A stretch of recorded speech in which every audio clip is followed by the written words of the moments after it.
Everything in this film, once you get to Horga, is designed to hopefully kind of play in two ways. One that could be seen as like, a horror movie spectacle, where, somebody witnesses something awful.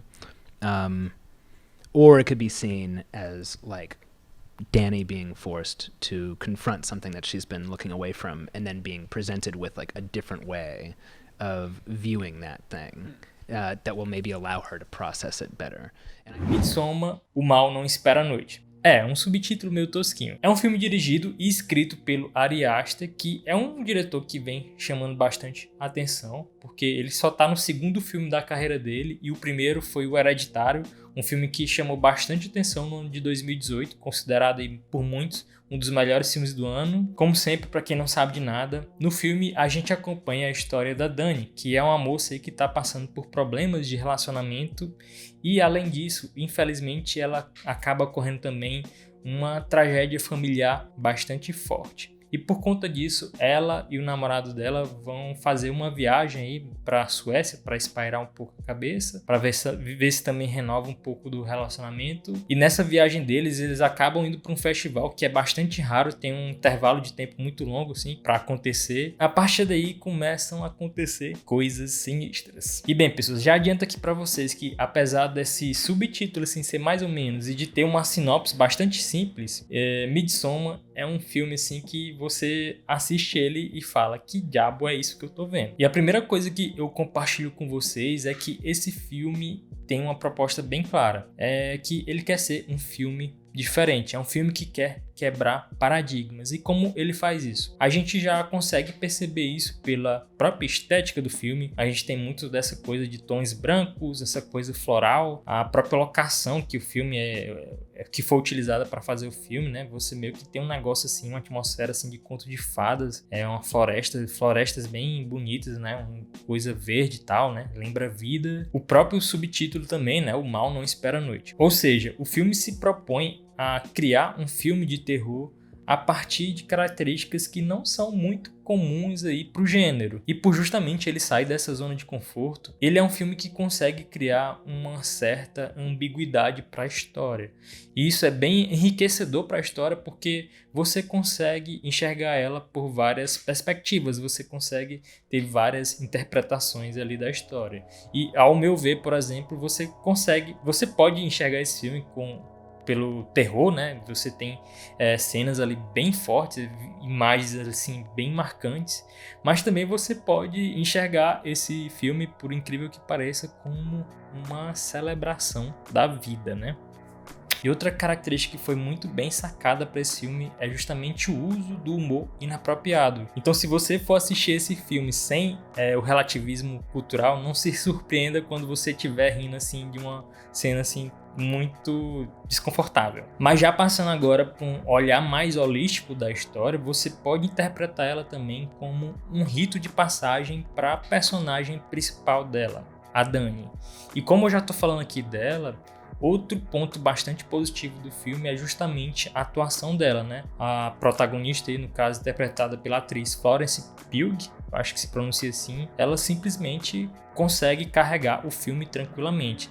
Ela consegue, pela atuação dela, passar muito bem a sensação de angústia, né? Enfim, o sofrimento que a personagem ali está passando. E claro, além do excelente trabalho dela, tudo vai ser auxiliado também pela excelente direção do Aster, que porra, esse cara é um criador assim, é um artista assim muito foda mesmo, que despertou assim meu interesse por tudo que ele vai fazer assim daqui para frente. Você tem uma trilha sonora bastante angustiante, o sentimento de desconforto, que eu acho que é uma das sensações que você vai mais sentir assistindo esse filme, também é muito bem construído, principalmente ali entre a interação dos personagens, como por exemplo a interação da Dani com o namorado dela, que claramente você vê ali que esses dois não eram para estar juntos.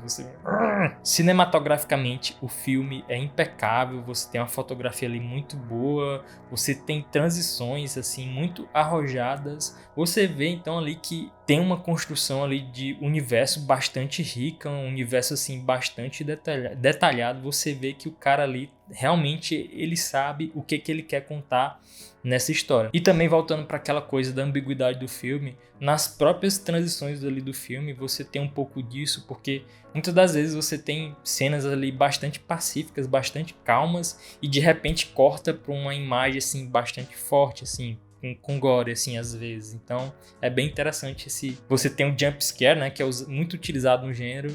Nesse caso, a gente vai ter um jump transition, né, que tira totalmente sua paz. Mas agora eu vou chegar num ponto que pode certamente dividir opiniões, que é justamente o uso da iconografia desse filme. Como eu estava falando para vocês, cinematograficamente o filme é muito massa. O Ari Aster é um diretor bem elegante, ele tem uns movimentos assim de câmeras bem legais.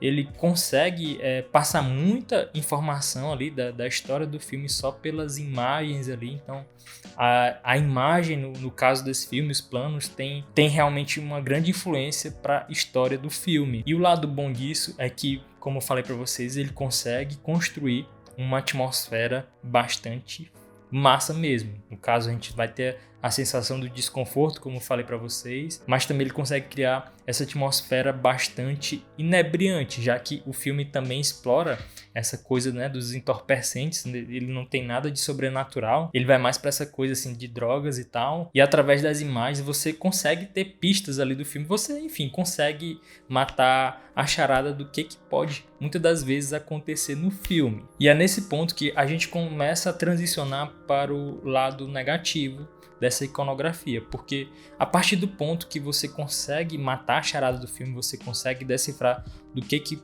pode acontecer possivelmente, você vai ter justamente o sentimento da antecipação. E nos filmes de terror, nos filmes desse gênero, né, a antecipação serve justamente para te causar angústia, para te causar suspense. Só que nesse filme existe um certo exagero. Em que sentido? Pelo menos na minha experiência, o filme se arrasta muito, ele é muito prolongado. E ao invés desse sentimento de antecipação causar suspense e angústia, ele vai sendo apagado, ele vai sendo diluído pelo sentimento de tédio. Porque o filme se prolonga demais, ele fica muito nessa coisa, olha como eu tô fazendo um filme de arte e de terror. E além de estragar essa antecipação, como eu expliquei para vocês, ele meio que também dilui uma das principais coisas do filme, que é justamente o seu ato final, né? Que é justamente o sentimento de catarse que a personagem principal, a Dani, tem que ter, né? Essa superação do luto dela. Então, ao meu ver, de forma resumida, o filme tem um começo assim bastante impactante, tem um começo bem forte, ele vai te criando um interesse, como eu expliquei para vocês, né? Com as características boas que o filme tem, só que do meio pro final ele meio que se perde nisso. Ele exagera muito na sua duração, é um filme que tem 2h30 e exagera muito também nesse sentimento de quero fazer um filme assim mais de foco para você assistir. Enfim, você termina ele e você realmente pensa, que diabo foi isso? Mas no fim das contas isso acabou prejudicando justamente o que mais, pelo menos para mim, deve ser interessante e importante pro filme, que é justamente a sua personagem principal. Mas enfim, é um filme assim que não me agradou bastante, mas ainda assim eu recomendo. É realmente uma experiência interessante que você vai ter ali no cinema, no mínimo. E é isso, se você quiser me ajudar, você pode dar aquela avaliação positiva nesse vídeo. Se você quiser continuar acompanhando meu conteúdo, se inscreve aí no meu canal. É de graça e tal, não faz mal. Tem um vídeo aí toda semana. E muito obrigado e falou!